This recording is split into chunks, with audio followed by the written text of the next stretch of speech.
My parents were kind of funny. They never did anything extravagant.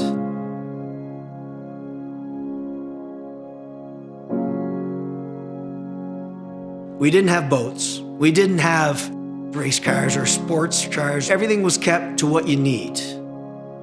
I have 9 children. Bringing up a big family in those times, there was no money at all. So it was very important that we be frugal. All of us, all the boys anyways, we were pumping gas at 14. I'm not sure that I ever really had a choice. It was like, you don't have plans today, you're going to work. I put myself under a lot of pressure to get everything done. I don't really know if that's a work ethic, but I try to show up as much as I can and do what I can. Abby is my younger daughter. I don't know if I instilled in it or her mother did. She's willing to bust her butt. She'll put 60 hours in a week if we'd let her. If she does something and it's not right, she will not let it go, and it will be right when it's done. I think we probably taught them that the only way to get anywhere is you're going to work. If you want anything, you're going to work for it. It's not an 8-to-5 job. This is 24/7, 365 days a year, and we don't take off holidays, that's for sure. If we have somebody that's cold, we're gonna get them warm. It is 100% whatever it takes mentality here at Bourne's Energy. You gotta watch your neighbors, take care of people. That's what we've been doing our whole lives. You kind of don't want to say it was beat into you, but it was kind of, it's just the way it has to be and the way you should be. We're not a utility. People come to us because they choose to come to us, not because they have to. We're gonna do the best we can. Is it perfect? No, it's not perfect, but it's the best we can. Having been in the oil business for years before coming to work for Bourne's, it was just, kind of business as usual. What we have here is a little bit of a different culture, treating others well as treating where we live well. Our culture is just to try to do the right thing. Climate change is a very real thing. We're just destroying our environment.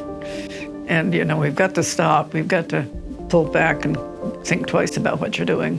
We realized 10 or 15 years ago that the world was, things were changing. If you put your head in the sand, you didn't see it, but other than that, you could see it. There's things that are degrading our environment here in Vermont, from a recreational standpoint to just Irenes of the world. In the fuel industry, we track degree days very closely. Being in business for 74 years now, we essentially have 74 years of climate data, and we've watched those degree days shrink year after year after year. Pete brought on the idea of being green. I mean, Bill's like, well, how can a fuel company be green? We were quick enough to go, that's where it's headed. We should get in that lane and start following that lane and see where we can work with it. It's impossible to ignore how important it is to be thinking about practical alternative energies that we can put into place now, like biofuels, wood pellets.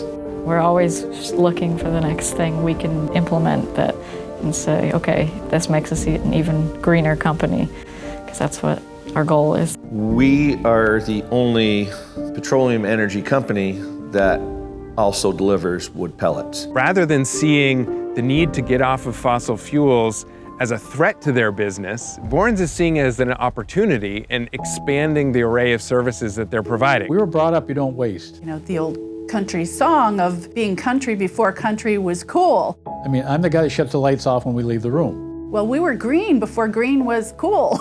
We don't idle our trucks. We don't pour stuff on the ground. You're giving the tour, and don't worry about the light in the kitchen. It'll go off after you leave. We're aware of our surroundings, and people try to be more efficient. My husband has offered to buy me a car starter, and I said no. Peter would be very upset with me.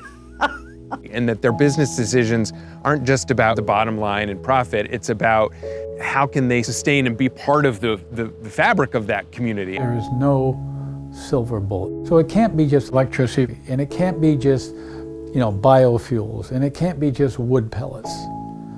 It needs to be comprehensive, it needs to be everything.